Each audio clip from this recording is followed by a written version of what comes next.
One of the main highlights in the racing calendar was the Cheltenham Festival, and each year Tony would be called upon to give his thoughts on the runners and riders. A review and a preview of the Cheltenham Festival from an Irish perspective. Live95FM's Tony McMahon is with me. Tony, good morning. Morning, Ed.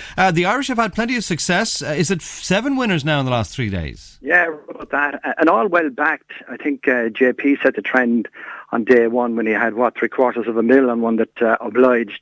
And that fairly quietened the layers. Since then, they've been pretty cautious, and it's been very, very difficult to get a decent price because, as I say, JP took so much from them. But the Irish have had an excellent run this year, but then again, they expected it. The quality of racing in Ireland has increased enormously in recent years, and horses have been targeted right from the word go for Cheltenham, so it's not surprising to see so many Irish in the winners' enclosure. While Tony picked many a winner in his day, most notably Monty's Pass in the Grand National several years ago, there was always one horse that caused him grief in the Cheltenham Gold Cup. But Tony, for many years, continued to keep the faith with the Michael Hourigan-trained Be for Salmon. It's Be for Salmon's third attempt to win the Gold Cup.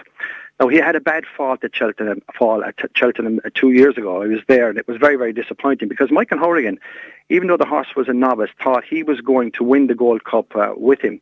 Last year, he was off the track for a considerable period as well because of an injury. That injury he sustained when falling. He was off the track for a considerable period because of that injury. He still managed, they got him right towards the end, and he still managed to finish fourth behind best mate despite an interrupted preparation. Now, this year he's looked like a world beater when he won the Lexus at Christmas, and then he disappointed in the Hourigan a couple of months later. That Hourigan run was solved by the vet because he had a look at him and found considerable mucus in the horse, and that, if you like, accounted for the disappointing run. Hourigan has had the horse scoped just last weekend, and the offending bugs have apparently disappeared. And he did a last piece of training with the horse in Greenmount Park before he set off for Cheltenham. And the word coming back from that outing in Greenmount is that the horse has never looked and has never seemed as good.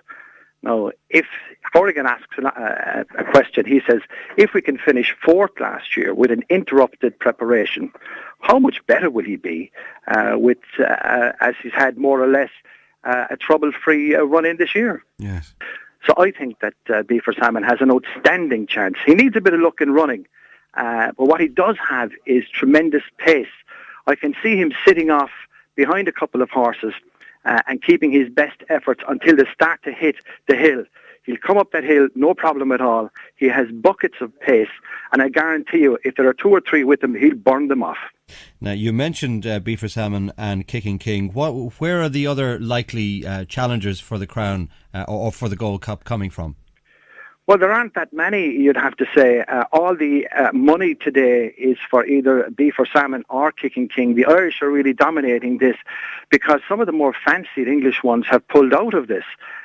Clearly, the problem is that the likes of Be for Salmon has been meeting these horses on a regular basis for the past 2 years and beating them comfortably. So when the owners had a second look at this, they said, hang on a second, are we going to get hammered again and it'll cost us a right few bob to lose? A lot of them have just opted out of meeting Be for Salmon and of meeting Kicking King.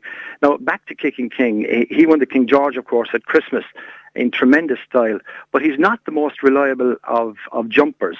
There had been a question about Be for Salmon, about his jumping, but I think, in fairness to him, his jumping has improved. And if you're looking for an error he made, a considerable error he made, you've got to go back quite a distance to find a considerable jumping error that Be for Salmon made. So I think his jumping has improved enormously. That was the question mark about him. If there was an Achilles heel, it was there. That is no longer there, in my opinion, and in Michael Hourigan's opinion.